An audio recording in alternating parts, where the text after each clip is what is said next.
Over the last 30 days, on 3 different ad accounts, we've put to the test 2 different Facebook ads campaign structure. And we found the best way to structure your Facebook ads for any Shopify brands out there this year. So in this video, I want to show you inside the ad accounts of 3 of these brands for which we did that test, the results, what the actual test, what was the 2 strategies or 2 ad account structures that we tested simultaneously, and let you decide for yourself which one you should implement. My name is Justin, and I'm the founder at Wizo Media, an e-commerce marketing agency specializing in elevating thriving brands by simplifying e-commerce growth. If you're unfamiliar with this channel and this is the first time you see the structure on screen right now of how to build your TikTok or Meta ad account, then check out this video. It's gonna pop on screen right now for you to learn how to implement that within your ad account. But that's not the topic of this video. I want to quickly cover the 2 structures that we tested side by side and show you the results across these 3 accounts, which will show you exactly how to run your Facebook ads for any Shopify brand this year. So that said, this is the ad account structure or campaign structure that we tested in this video, or at least variation A out of this A/B test. So variation A, 1 campaign only. This is a prospecting campaign, has no interest. Only limit on it is the age, gender, country/region. We exclude purchasers on there. There's 1 campaign per country or market if we're targeting more than 1 market, or collection or event, etc. So that's that. Now, the way we structure it, quick reminder for some of you that are familiar. If you're not familiar, again, check the video I mentioned just a few minutes ago. But just a quick rundown of it. Essentially, there's usually 3 ad sets inside of it. 1 main, which hosts all of your winning ads. 2 dynamic creative test. Within this DCT, you got 3 ad creatives, 2 pieces of copy, 2 headlines for a 3-2-2 method, and your goal is to find or extract 1 winning ad combo from this into your main ad set. So that said, again, is a CBO campaign. So that's campaign variation number A, or campaign A, essentially, that we tested in this account. Campaign variation B is closer to these 2, actually, that we have right there, which essentially we had like this. We had a campaign here that had more than 1 audience in there. We tested different audiences simultaneously, usually no more than 3 to 5 audiences that we had at the same time.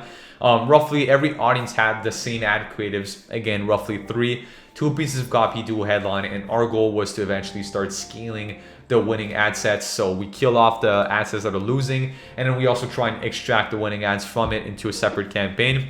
And usually either we had a separate campaign that was doing retargeting like this right here, or we even put retargeting in the same campaign, considering this was an ABL, and had it run in there. Now, this is a lot more of a traditional kind of old school style of campaign that a lot of accounts are still running on today.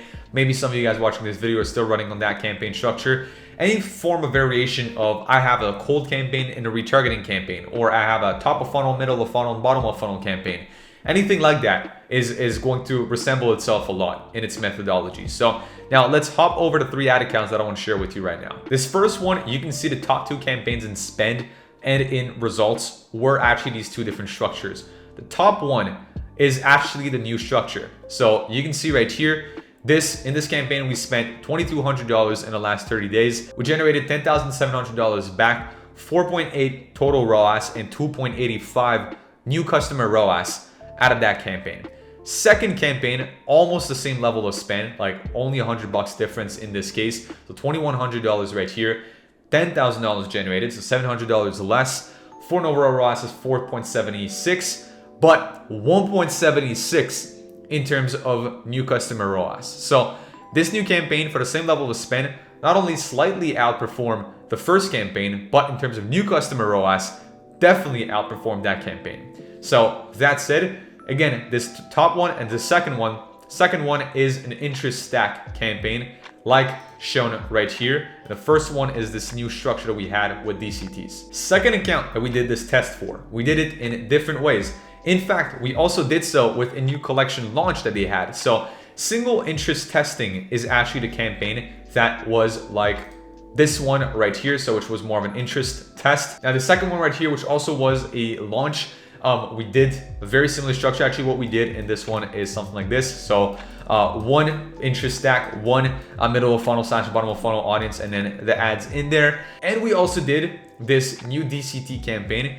First of all, you can see that we spent slightly less on a DCT right here than the ABO campaign that we had right there. So roughly, again, it's very negligible. It's about $30 and $600 or so more than the single interest stack. They're all roughly the same ad spend, pretty close.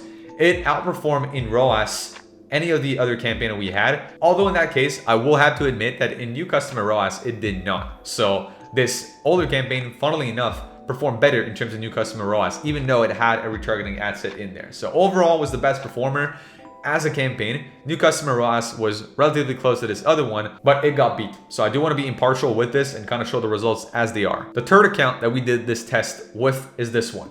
Now this one is actually different than the first two tests. It's not as unanimous as these first two. What this account had also at the same time, you can see there's actually three different styles of campaigns in that. There's Advantage Plus, which are these two first ones. There's our interest stack campaign, which is this third one. And there's the fourth one, which is the new style of campaign. Now, did it beat the entire account? It did not. It was not the best performer. In fact, for this account, Advantage Plus has beat this new structure. Now, was it the lowest performing one? Well, look, it did not spend as much as the other campaigns. It's still early to make a conclusion on this account, which is actually why I'm not going to make a conclusion in this video on whether or not it outperformed the other campaigns. I did want to show you this as we're in the midst of testing it, and I thought it could be interesting to add that to the data pool shown in this video. The reason being, we've been experimenting with this new campaign structure right here lately, which is somewhat similar to what is on this account actually, or pretty much, I'm saying somewhat similar. It's basically the exact same that is on this account that I just showed you, which is kind of this right here, where actually in this one, we have mostly this style. We don't yet have a scaling campaign, but we have kind of this testing campaign, which in its backbone, quite similar to the DCT model, but instead of having DCTs that host a concept, every single creative is within the same campaign. So regardless of the Facebook events that happened lately where Facebook had problems, and a lot of people said on that Sunday morning where Facebook kind of crashed and some people overspent, some people underspent, etc. Most people said that Advantage Plus campaigns didn't really do good during that day and the subsequent days. We did not really have that problem. That account actually stayed up and did very good during that same time period. Now, to answer the question of this video, which is what is the best way to run your Facebook ads this year for your e-commerce brand, I'd say if we go back to this DCT structure right here, this probably is the most logical way for you to do it. It has been the best performer in two of the accounts I've showed you today. It is showing signs that are very promising on this third account that I've also shared in this video. Do not neglect Advantage Plus style campaigns. I'm not gonna lie, we're also testing a lot more A+ nowadays. So I'd say definitely start moving away from the traditional cold / retargeting campaign and having a top of funnel or middle of funnel campaign. Move away from that ASAP and move towards either DCT or A+ or both. Test both simultaneously, and the answer lies in one of these two. Again, there's no single best answer. I don't like to always say this is the way to run things. I would advocate still for the DCT method as of right now if you really want my opinion in this video. But I always like to tell people test it. Test A+ and DCT structure. But in my opinion, we can completely disregard this cold versus retargeting split nowadays. You'd much rather do these campaign structures. With that being said, there's gonna be two links for you in the description down below. The first one is our Peak Ad community, which is completely free. You can join that and get access to our free mini course on e-commerce paid advertising, talking to you about economics, paid ads on Facebook, TikTok, etc. Or if you're watching this video and you want an agency to run your paid advertising campaigns and produce your ad creatives, also check out the description down below and book in a call to speak with our team. On that note, make sure you guys check out other videos on the channel for some more useful e-commerce marketing tips. And I'll see you guys in the next video. Peace.